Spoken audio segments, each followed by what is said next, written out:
What we have to be very, very wary of is the Tory party's stated intention within 100 days to introduce Right to Buy 2.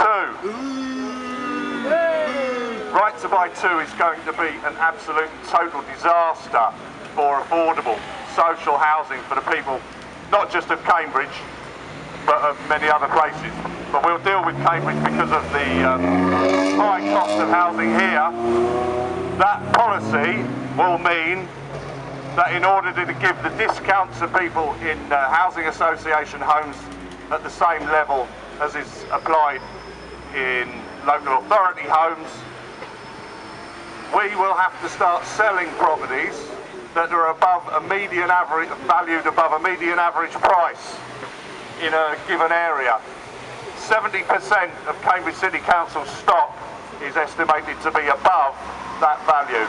So every time one of our properties comes up for re-let, we will be forced to sell on the open market. That is a disgrace. The cost of housing we're trying to build, and we are building some council houses in Cambridge, we're stuck because we can't borrow enough money. We were asking what we hoped was going to be the next Labour government to allow us to borrow money against the £1 billion stock that we currently have in order to build more. That seems unlikely with this current government, who seem wholly and totally intent on preventing councils from building council houses. They want home ownership, that's the only thing they're interested in. And for home ownership, read buying lots of houses and renting them out at extortionate rents.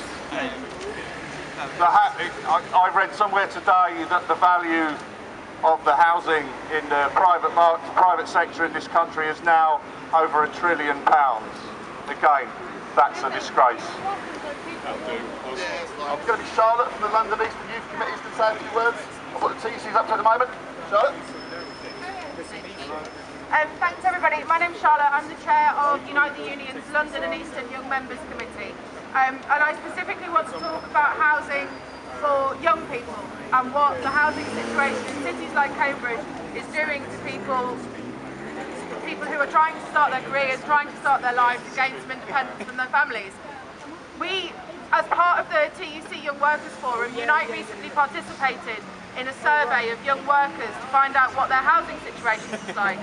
50% of our respondents said that they were renting, and 50% of our respondents said that they were spending 40% of their wages on their rent. That means that for every 5 days a young worker goes to work, 2 of those 5 days they work exclusively so that they can pay their rent. We think that is disgusting, and in Unite Young Members we are trying to do something about it. We are working with Unite Community, we are working with other trade unions to launch campaigns for fair homes for all across the country. Young workers deserve a fair break, young workers deserve decent housing, and at the moment we aren't getting it. Unite is also of the firm belief that without good jobs, people cannot afford to rent homes. That is why Unite Young Members have set up a campaign for decent work for all. We want an end to the exploitation of 0 hours contracts. We want young workers to have a right to work in a safe and secure environment. We want young workers to have a right to be in a trade union, to join their trade union and to have a union presence at work. We are fighting hard for that, and I would encourage all of you to have a look at our Decent Work for All campaign, where we are linking the struggles with work and housing to make a fairer society for everybody, but most importantly for young workers who cannot afford to get on the housing ladder because of the exploitation they face in the workplace. So thank you.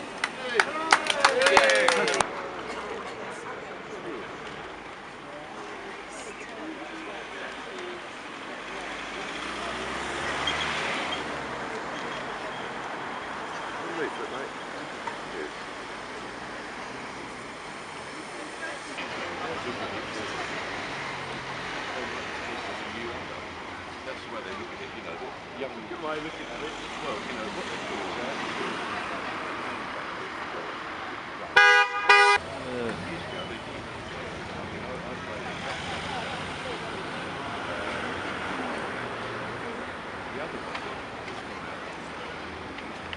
What do we want? Fair rates! When do we want them? Now!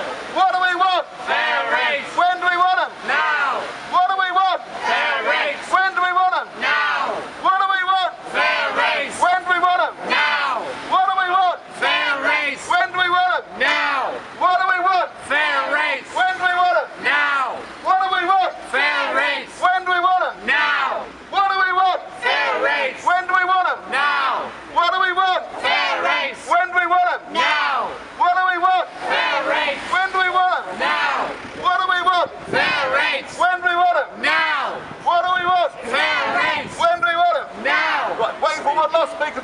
going to give him 10 minutes, we'll go for a pub. Yeah, don't chuck any cigarette ends on the floor. Think what would happen. Hey, Mike, you lot.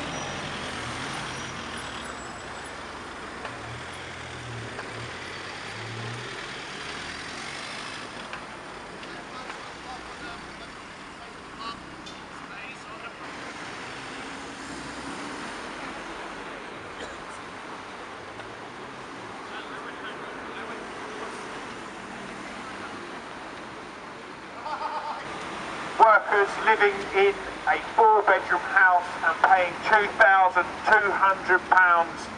a month rent, which is quite incredible, and it has to stop. The exploitation of people's housing is a cut in their wages, and for many people the cost of housing now takes up well over half, and in some cases 3/4 of people's rent, people's wages, and that is absolutely unacceptable and pushing people into housing poverty and real difficulties.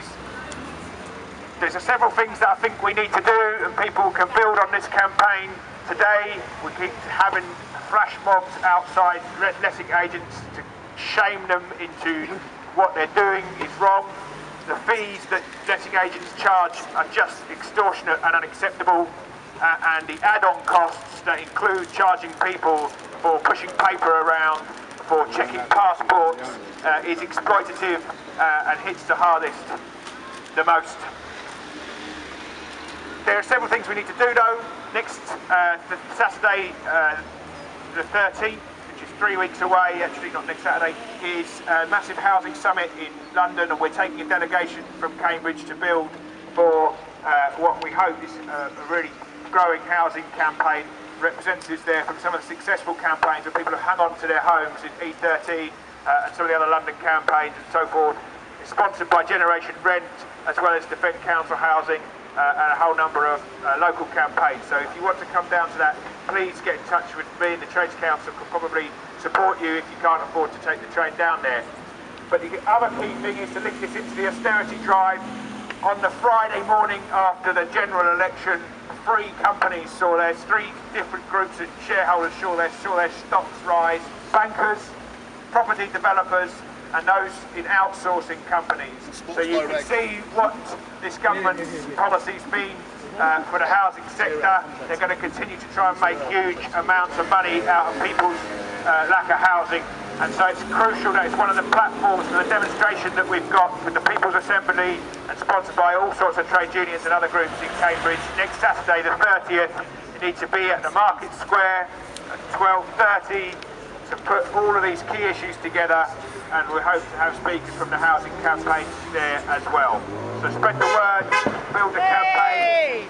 Let's shut down people like the company behind us and build proper people's housing.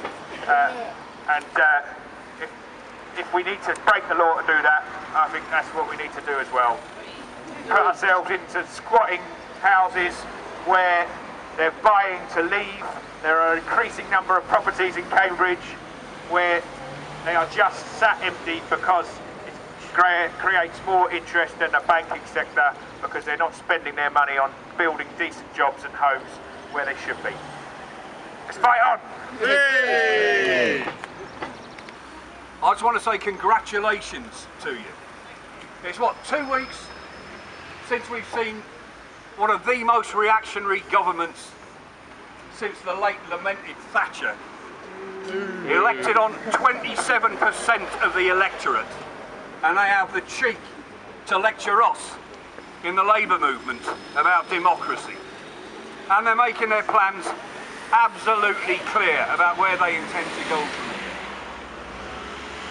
You give me heart, because 2 weeks after we were supposed to be wandering around with our chins on the floor and our tails between our legs, we have seen in Bristol a march of 8,000 people against austerity.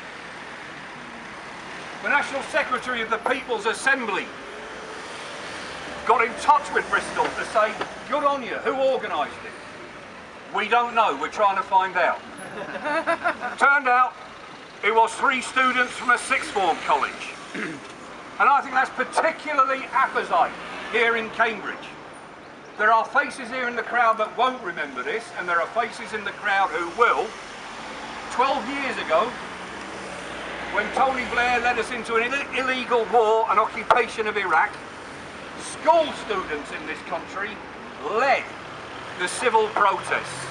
And this city, Cambridge, was one of the centres of that school student uprising. You reminded my generation of what principles mean, of what standing up for your conscience means. So for that also, I thank you. It's not a coincidence that it was school students in Bristol that organised a march through Facebook, which they thought that 60 or 70 of their colleagues would attend, to discover that there was 7,930 more people. They had no understanding of where they come from. In Manchester, the People's Assembly held an organising meeting 3 days after the election. 600 people turned up. They had to change it from an organising meeting to a public meeting. And the same is true right round the country. What you are doing here is putting down a marker. Come on, council houses, I'm homeless. Good on you. You should take this for a little while, brother. Go on. I'll have a go. Straight up, bro. So that's really all I've got to say. Unite the union, the biggest trades union in this country, part of a trades union movement with 6 million members, which makes it the biggest voluntary movement in civil society in this country. It dwarfs the membership of all the political parties combined. We do not accept that we are separate from the democratic structure of this society. We do not accept that 27% of the electorate gives you the right to benefit the 1% at the top and screw the other 99%. So Unite stands absolutely with you and with civil protest and civil disobedience in support of our rights. Thank you very much indeed. When do we want them? Now! Where do we want? Fair rights! When do we want them?